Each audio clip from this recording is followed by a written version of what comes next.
can very quickly go from a mental process to emotional involvement. And then you're part of what I call the inflammation age. There's an inflammatory effect, and then that might take you hours to process out. Whereas if you've been able to go in a prepared fashion, you're able to deal with it, but at arm's length.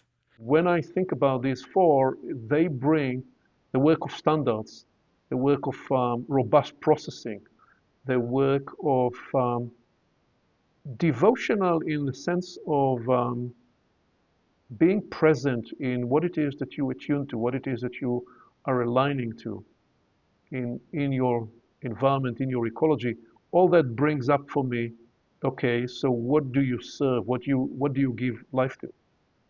Which the universe then choose to use you for. Because at this point, when I am engaged in service, when my life is picked up by what we described as leadership 3, I no longer work on my own, on my energy hygiene. It is these things I'm joined to, these things I'm connected to, and how they embrace and envelop my life that where I find the uplift of robust hygiene.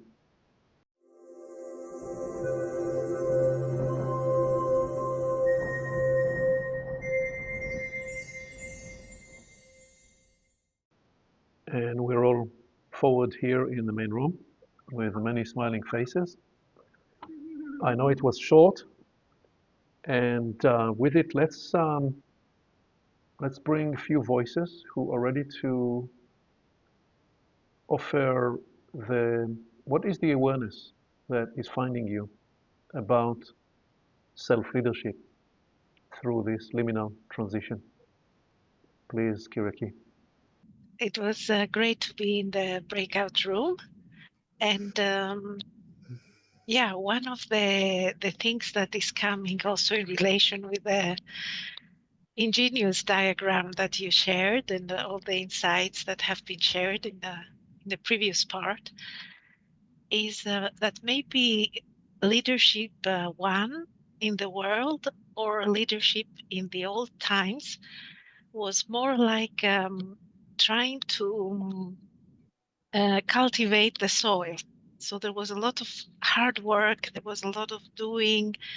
You needed to seed, you needed to plow the land, and then have some fruits. But what I feel now, or maybe leadership 2 and leadership 3 are leading us towards is maybe a different way to garden our garden, where what you have to do is just to take out the weeds. So what you will not do, that's where you need to be very disciplined. What you will not give your time to or your energy, and then trust and leave the rest to work on its own in a way. So allow the light, allow the air, allow the water, and abide with that. So I would say more the gold is in what you will not do, where maybe one now needs to be even more strong in one's discipline, and then allow in that, including not to have a lot of ego. So then allow other things to grace you and to lead you. So this is what's coming up. Thank you, Kiraki. As I listen to what you're describing, I also get the sense of the journey of life, the maturation. The young child plays and he shouts to his or her parents, "See what I'm doing? You see what I'm doing? It's me, me, me." And we were a bit like this as humanity. And you are describing a leadership that is more by allowing the process of life rather than forcing on life. Thank you. Let's bring, please, Avshalom. I've allowed myself to add point number 4, Okay. but it's also coming from you. That it's to do with the very important idea of leading from the unconscious. And I find that this is the most prime territory of leadership that I find myself engaged in or interested in. Because it embodies the reality of this epochal transition that brings us into the unknown.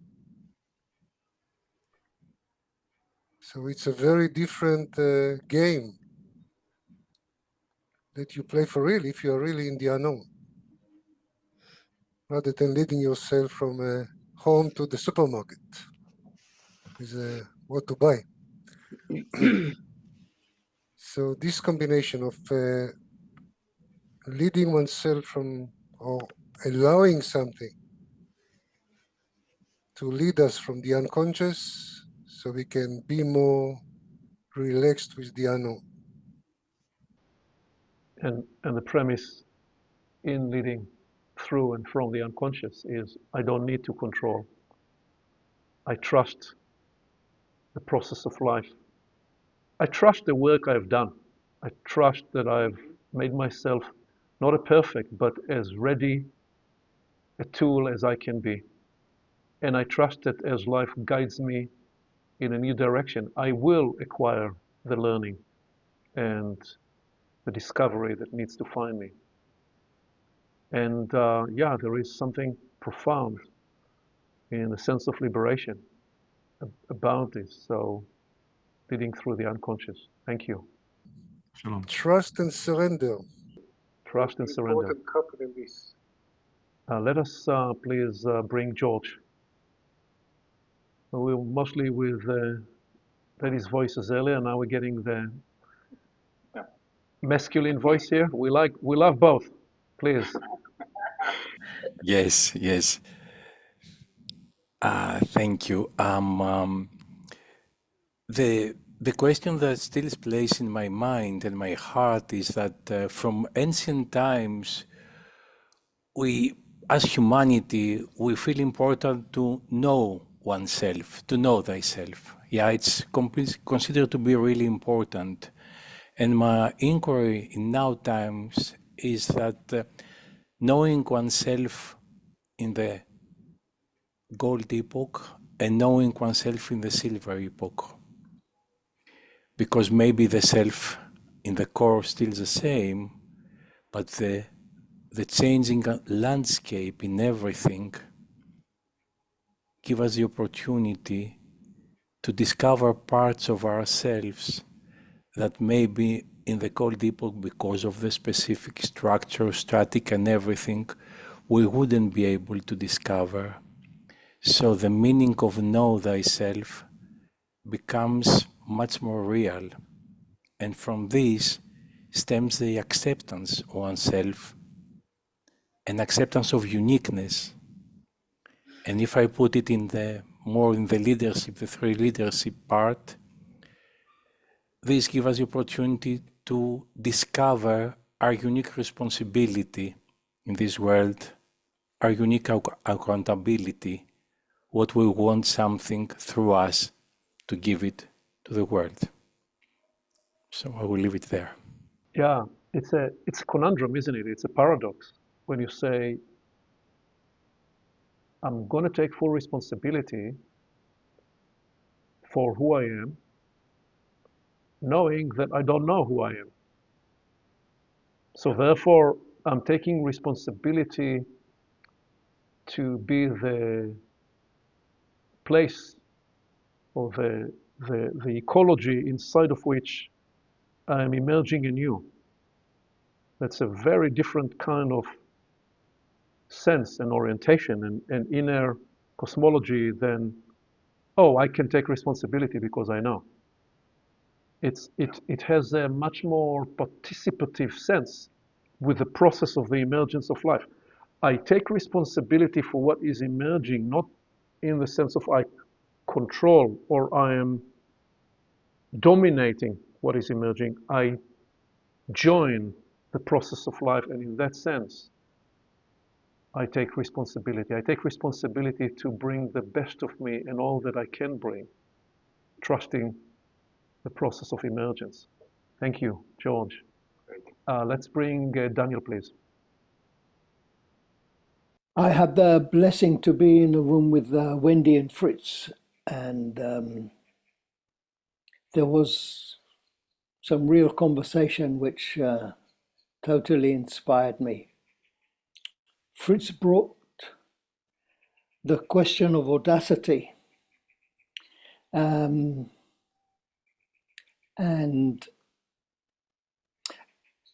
Wendy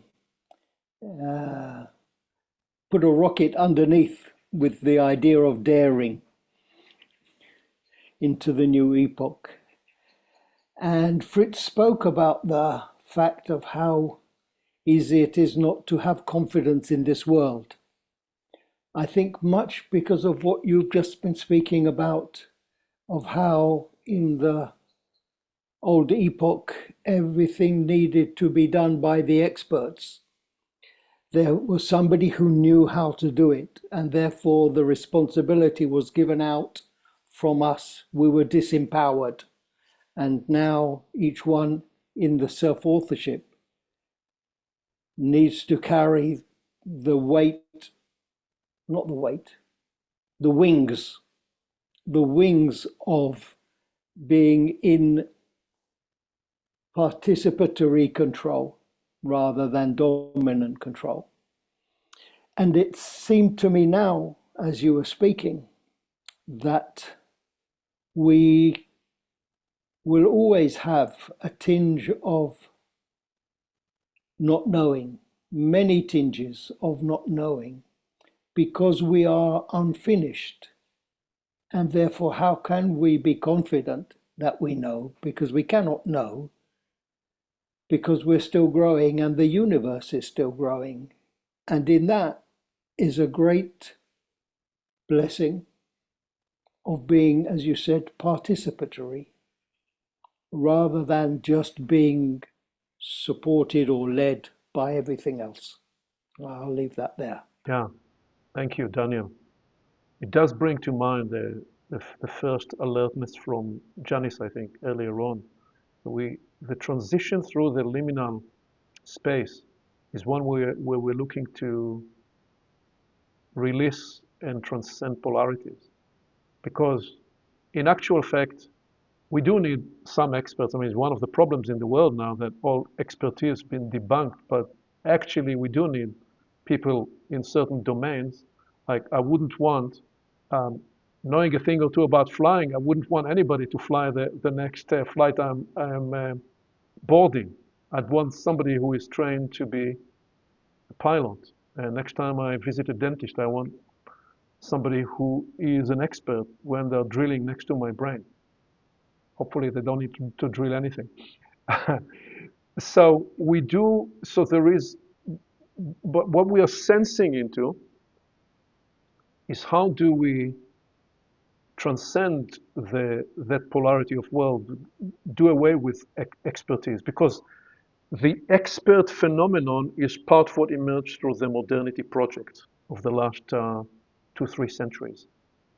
And part of the negotiation that's underway in the liminal zone is what from the previous epoch is a necessary scaffold, necessary foundation, and must be harvested because we need this know-how.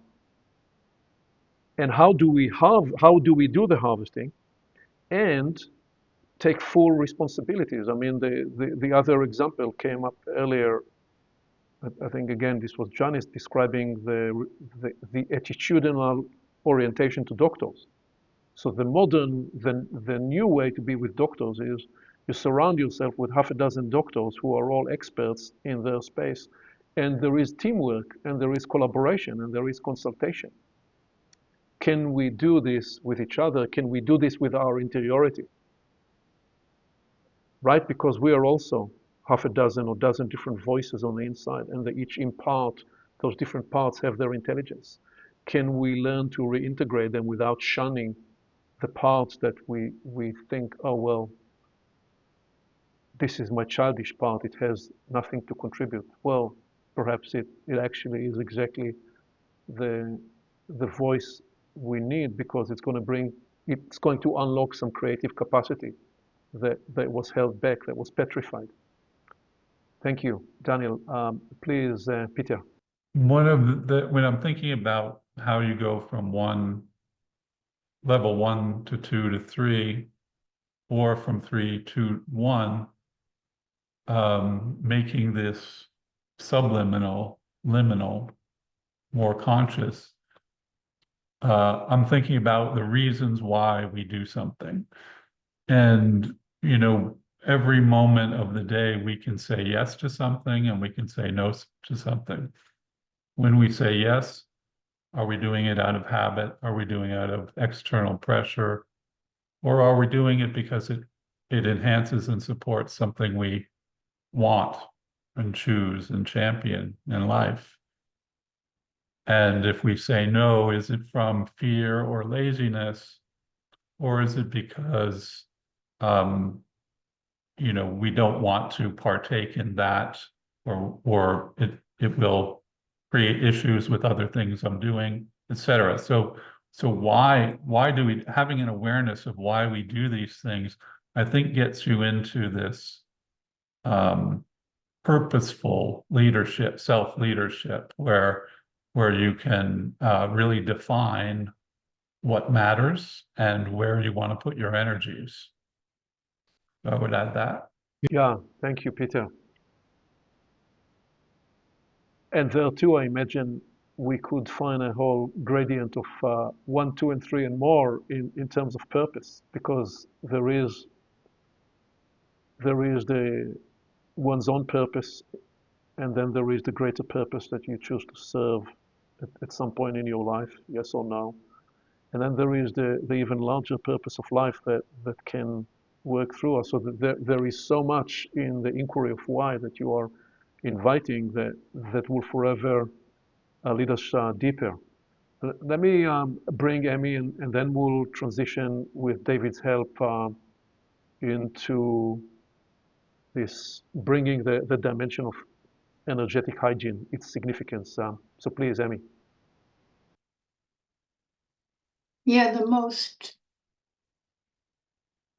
moving part of our being together seems that it was meant to be, those 3 people. And it was heartwarming, and it arose actually from the voice of one of us to not come from the known, but from the unknown. And it was a demonstration of what that can lead to. Thank you. Thank you, Amy. You are alerting us that the leadership into this new time, I'll say it this way, so much of what we have seen is cerebral leadership from the head. But throughout times, people that are able to connect, people that are able to in some way resonate in others. I hear in what you're saying an invitation to leadership from the inside out, one that's inclusive of the heart, and one guided by the sentiments that are central to your life. So thank you for giving voice to this dimension. David, I'm about to bring a slide about, will walk us through some aspects of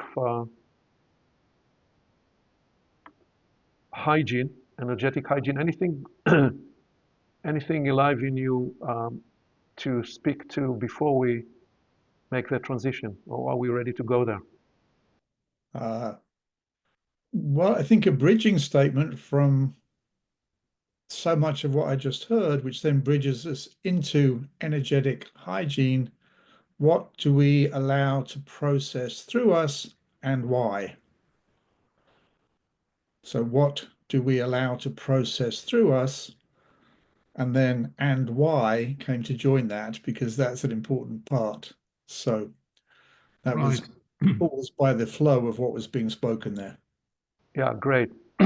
Often when we do current openings, and I prepare the whatever number of slides, David will have the way of like on slide 3, as though he read through the deck and and speak to the next 10 slides. So yes, that's what just happened in some way. I'm about to run by us 5-fold appreciation of leading energetic hygiene. And I think I'll pause after the first 2. Bring your voice, David, and we'll see how this wants to reveal itself. Okay, so dimension 1 to highlight, and I will ask you actually in the first place to speak to in a minute about why. Why is it important? Which is exactly the point you made. What is hygiene, energetic hygiene, and why is it important? To offer the entry there, I'd say the first aspect of energetic hygiene is what you keep at bay. The lower frequency natures that you're able to keep at bay, you're able to negate. And that is the work of standards. I never got to do the bull market appreciation of development, and I think we're out of time. But I'll just mention it. It is on another current openings. When you ask people, in fact, let me just do this. I feel like this, even if it is for one person, important. So it's a riddle I used to ask sometime when I need to entertain a group of executives. Say, how do you define bull market? And in our interest here is how does it relate to the development journey? So yeah, this is actually important in relation to energetic hygiene. So people will often say, well, you're getting, this could be a stock, an equity, or a commodity, or anything you trade. You've seen charts, even if you're not a trader. And the emphasis there is it is making higher highs. But the trap is it is also making lower lows. So the definition of a bull market is not merely higher highs. Because if what we're seeing here is a chart that does not represent the bull market. In the development context, this is especially something I've seen with young people. They tell me they go on a Vipassana retreat or another workshop and they experience a blissful high. They get back home and they collapse within 2 or 3 days to a depressed condition lower than the point they were in before.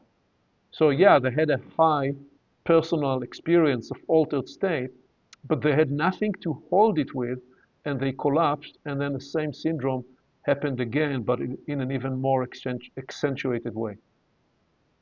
So what we see in this second drawing is, yeah, we're seeing higher highs. This point is higher than this, and this is higher than the second one, but the floor is steady. So that's what I will get back to in a minute, where I said, yeah, I've got to go there, because that's the work of standards. This means this person established a standard. They go and make higher sense of communion. They're blissed out or blissed whatever, the way they will describe it. And there is a contraction, but they don't fall below that point. I'm proposing a real bull market is the evidence of higher highs and higher lows. As you refine, as you connect, as you enter more and more the expanded sense of your awareness of who you are as a life in the universe, you also do the work in the middle. You also upgrade in the way you metabolize the totality of your life. So you actually, even in your contracted state, you are in a higher place. Okay. And I was going to share this earlier in the sense that in each of these spaces, we have a way of working on the higher highs, but also on the higher lows.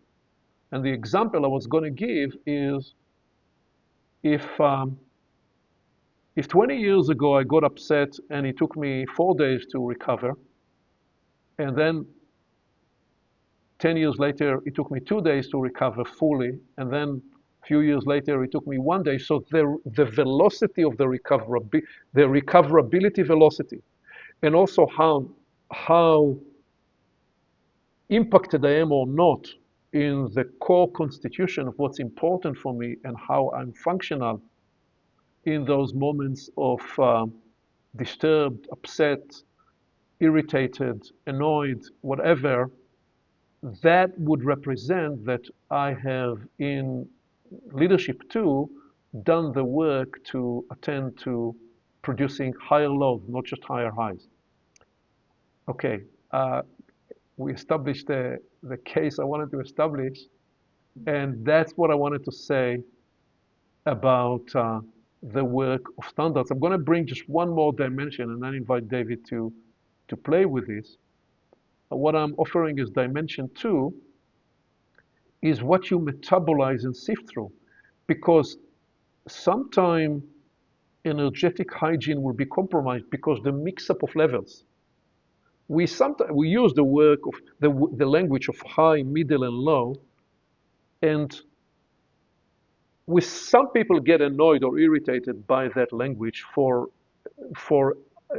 understandable reasons, because of the psychological hangover of hierarchical structures and what we associated historically, culturally, with high versus low. When we talk about the sense of human life, the higher life needs the middle and the lower to be functional human in the planetary experience very much. So this is not a value judgment that the high is more important than the low, but as you know, in the way you use and tidy your house, certain things go with a kitchen, certain things go with a recreation room, certain things go with a bathroom, and so on. These different processes belong in different domains, and sometimes energetic hygiene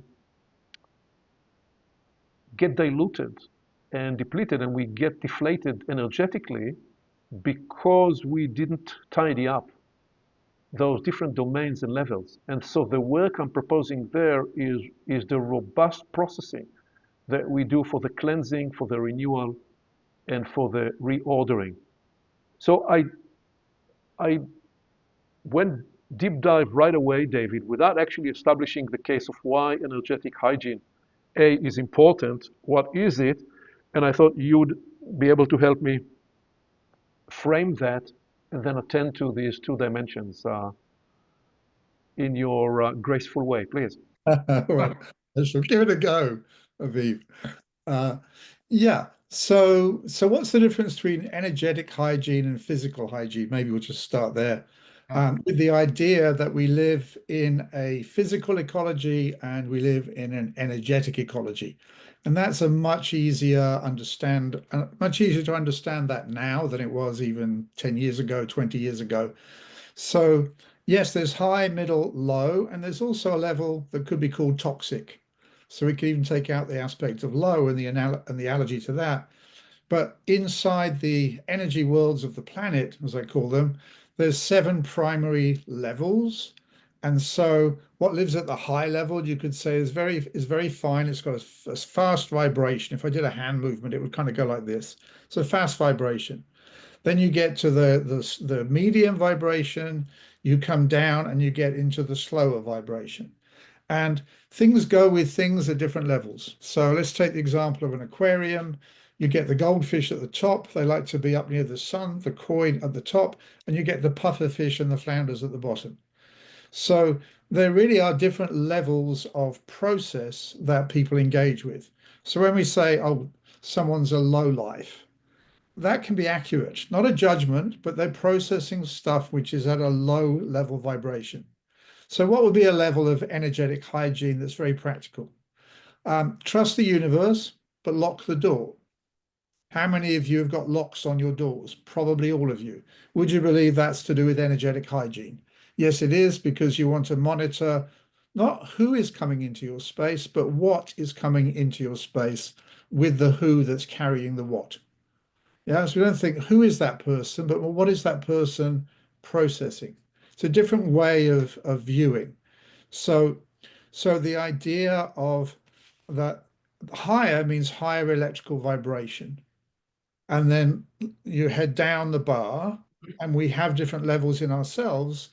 And just to put it in a very plain way, even Buddha would need a sandwich or something to eat, right? There's different levels. You can take any religious high levels savioral person in the world, and they still needed to do certain basics like clean their teeth, all the basic things that are part of living.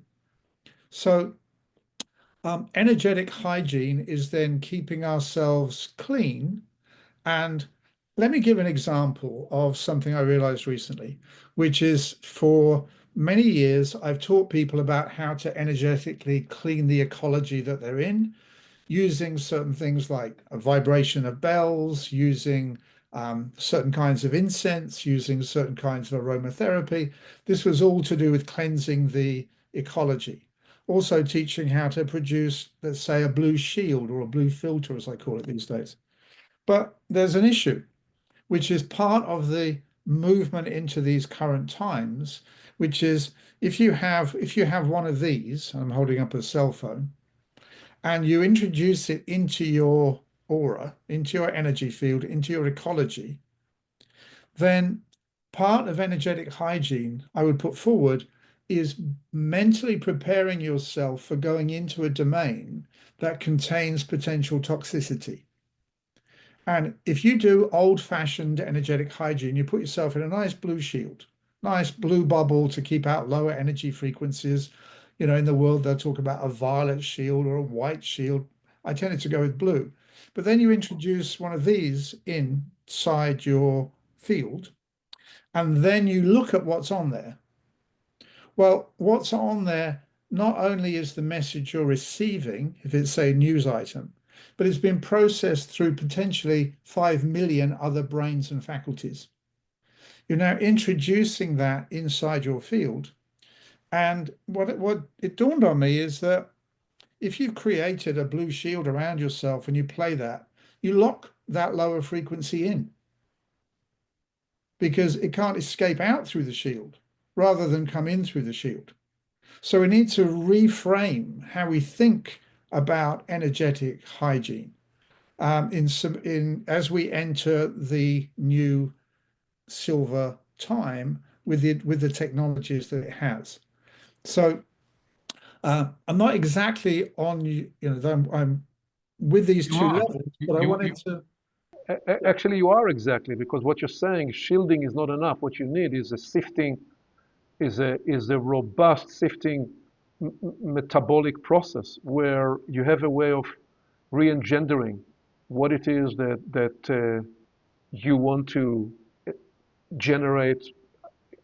The more I'll talk, the more I'll bring the next three items here on the slide. But you're exactly on point, and in a minute I'll show you the other elements that we will bring here. The awareness you just offered, if you put a one-way shield, whatever is in you, you perhaps lock as a container that will not allow that release. So the message I'm getting, David, is the importance of continual release, continual let go, continual cleansing as part of the process of living at this time. Yes, and mental and emotional preparation. That is, if you're going to look at a news item, don't let it take you by surprise. As far as possible, prepare yourself before you go into looking at the news, whatever it may contain, or before you go and look at Facebook, or before you go and look at TikTok, or before you go and look at Instagram or any of these things. Because if you don't prepare yourself, it can jump directly in, and then it takes a lot more time to clean out. Oh, Like if you don't let it in, you prevent it. You don't let it in the first place, you've got less cleaning out that's necessary. So preparation, or that lovely word prepare, which means to get ready in advance. So that's one thing I've learned in recent times. I'm looking at that as mental hygiene, which is energetic, mental process, emotional process, physical process. They all are energetic processes. So mental hygiene, emotional hygiene becomes increasingly important, because if you get a mental impression comes, say, through your phone, and let's say it's of a binary nature, and so it doesn't matter if you're taken by the left or by the right in any issue, but if you give up your neutrality and you're taken, it can very quickly go from a mental process to emotional involvement. And then you're part of what I call the inflammation age. There's an inflammatory effect, and then that might take you hours to process out. Whereas if you've been able to go in a prepared fashion, you're able to deal with it, but at arm's length. And I think that's a really important part now of energetic hygiene. So it used to be just keep the ecology and yourself clean, and bell it and use nice aromas and all this kind of stuff. But now it's so close in that we need to have preparation oh, before engaging with potentially toxic environments. And our cell phone is a potentially toxic environment, because stuff will come through it that's attached to possibly 10 million inflamed people about a particular issue. So it's something to be aware of and to have good sanitation about. Mm. I'm going to, in a minute, offer additional language to what you call prepare. I'll just say that it strikes me that some people listening to what you said now, they will think that's a luxury. I don't even have that luxury to prepare myself. They live a lifestyle that they're so connected to the world, the stock market, the company, the news. And I think that in that sense, what you're offering as preparation is what I am about to call here what you attract and invite, the qualities and the natures that you bring to your life through the work of alignment. So even if you live a very busy life and you are connected to news streams that carry, David, as you say, inflamed energies of millions of people, or the anxiety of many people, you can actually take charge of what it is that you are aligned to, what is it that you're oriented to, such that you come even to that line of fire, quote unquote, with the media, with a clear and definitive orientation. In other words, you governing your mode of engagement rather than being governed by the headlines that the copywriters designed to have the most powerful emotional hooks to get us all scrolling from one headline to the next.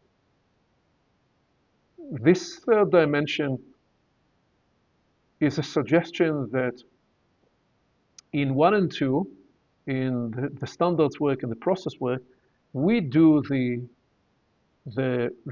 hygienic work, the energy hygiene work.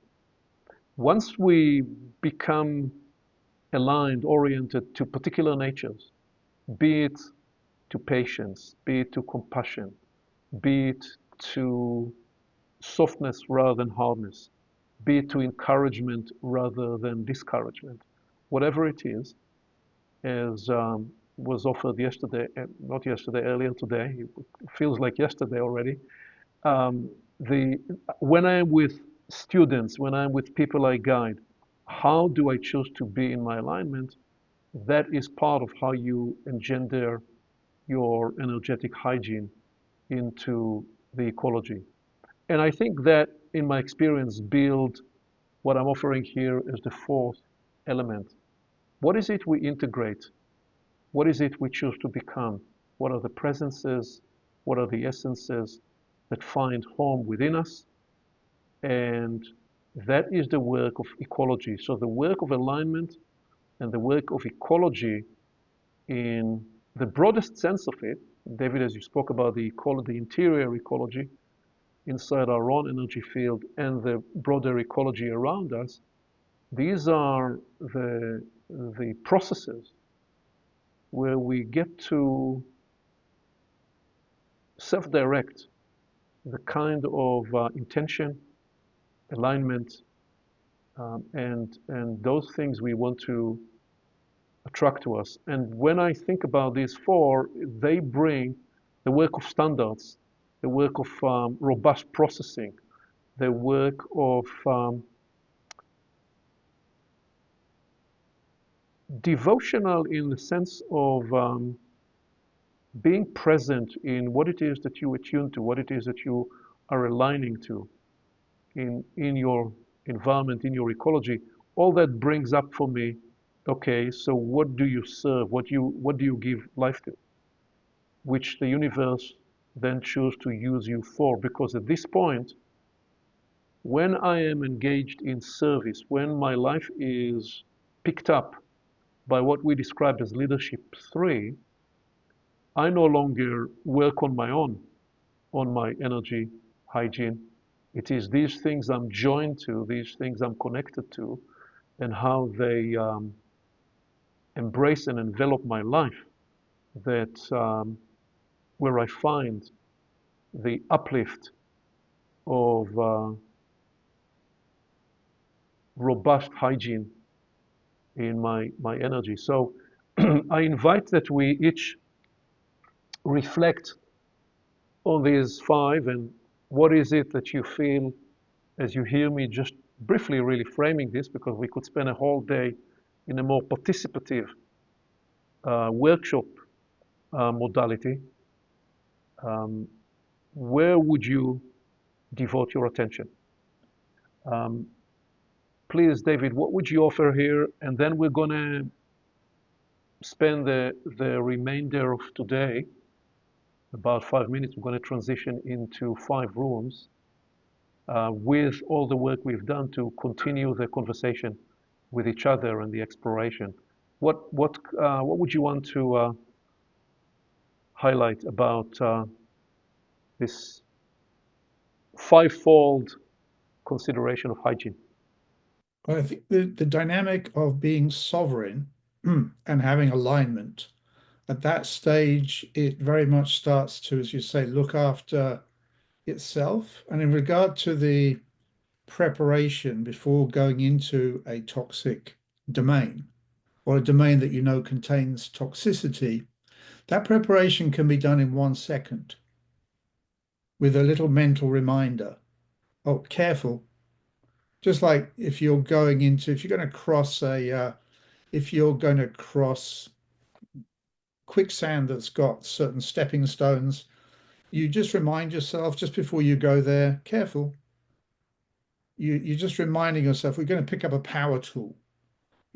Power tools are potentially dangerous, but incredibly useful. So in a second, you're preparing yourself. So that's how fast, I think, as we go into this silver epoch, the dynamic of energetic hygiene, it doesn't need to be that I'm preparing for 20 minutes to go and pick up my cell phone, or I'm preparing to look at the news. It can be literally in a mental second, you've aligned yourself. You realigned yourself in terms of what's important in this life that goes with what you attract, the qualities, the natures. You're changing the mental and emotional ecology, and you can do it in literally a second or less. It's like that little click that goes, oh, this isn't a part of the inner me that I'm about to look at. It's that simple. It's like a little flick of the mind. And I think that's what I'd want to highlight. It's not a long, elaborate preparation process, because that would be impossible to work with.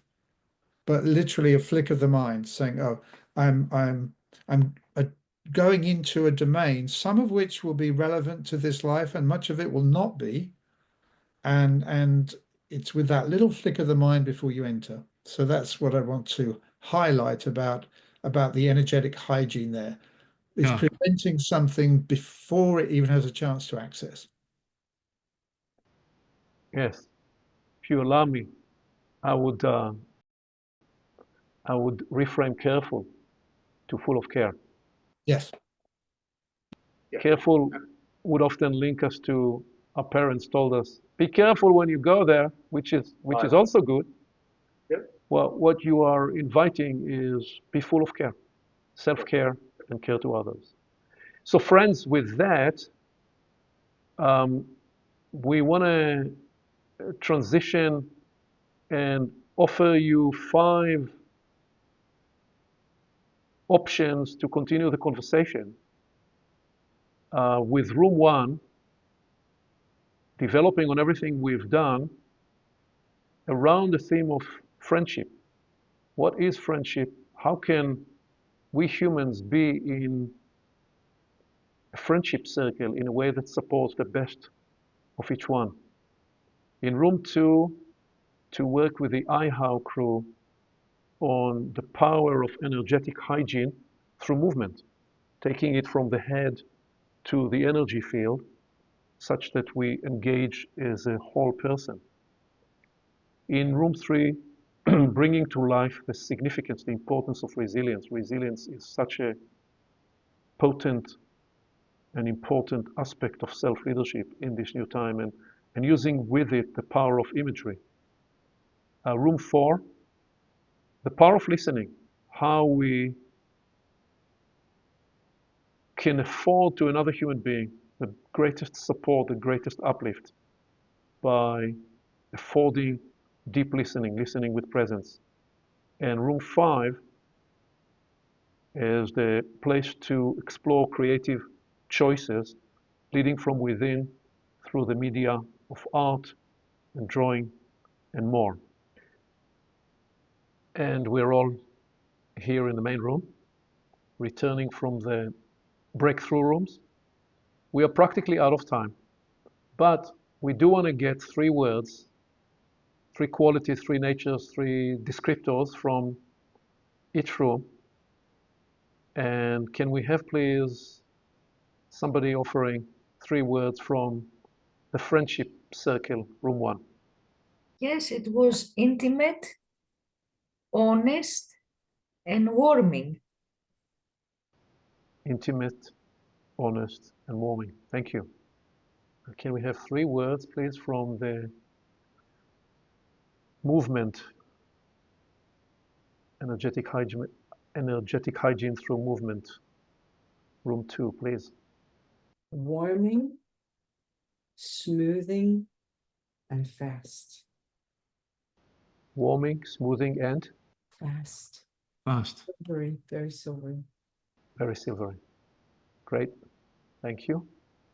Let's have, please, 3 words from a place called resilience, room 3. Soothing, strengthening, trusting. Soothing, strengthening, trusting. I start to feel that all the rooms were in one place, one room. Great. Thank you. Please, room 4, listening room, give us 3 words. Yeah, I would offer awareness, expansion, and safety. Awareness, expansion, and safety. And room 5, creative choices, leading from within. I would say inspiration, inside out.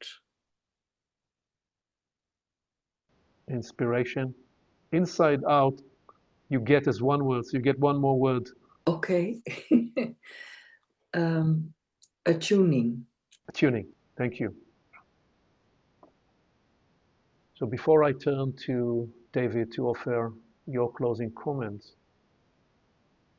we are in the practice. We're going to be in the living practice of the transitional liminal space, probably for the remainder of this tour of duty, this planetary tour of duty. If I need to offer 3 words in a moment from myself into this time, forgiveness is one, because unless I'm prepared to forgive myself, I can't forgive anybody else, really, and I can't be made anew. So I would offer forgiveness, regeneration, regenerative resilience, and openness to discover. David, what would you offer as closing comment from you? I had a little poem turn up as you were speaking earlier, Aviv. I amended it slightly now. How high you will fly depends on how low you won't go. I'll give it one more go. How high you will fly depends on how low you won't go. So that would be my closing comment on that. In which there is a message about safety, about integration, about becoming whole person, about including all our many parts in a way that is regenerative and progressive. So friends, we are ending this mid-flight, each continuing, as David just offered, the flight of our life. And the invitation is to be full of care, to be careful, but full of care really about this time. There's a lot that's polarizing, a lot that's ticking us, a lot that's pulling us in different directions. The way we preserve who we are is the temple inside of which we practice our awareness and consciousness, where the epoch can be hospiced, the old epoch can be hospiced and released, and the new epoch can arise, is the journey of my own personal belief, all the souls that have chosen to show up at this time here.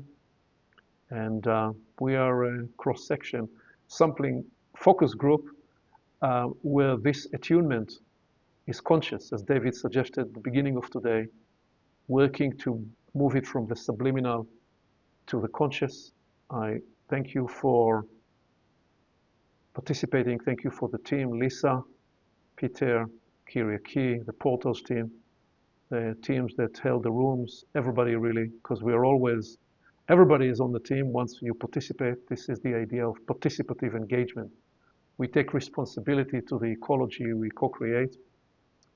Please stay in touch with the Portals project. We are always interested in comments, feedback, reflection as we move along.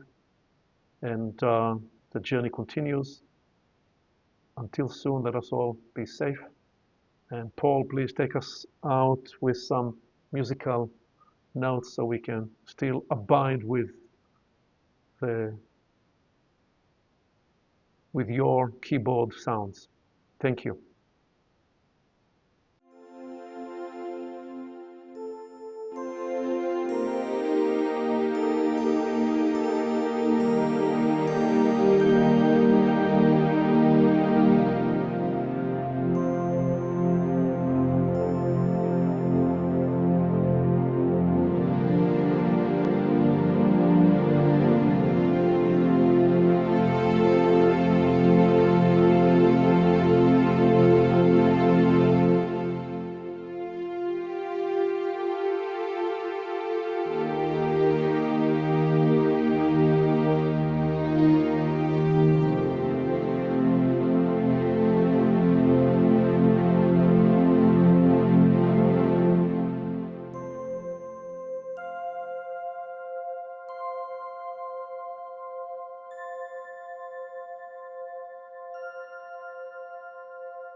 Along with our website at portalsofperception.org, Portals is also available on YouTube and on all podcast platforms, as well as social media. You can become an active member and join the conversation in community events. And you can help us get the word out by liking this content and by sharing it with your friends.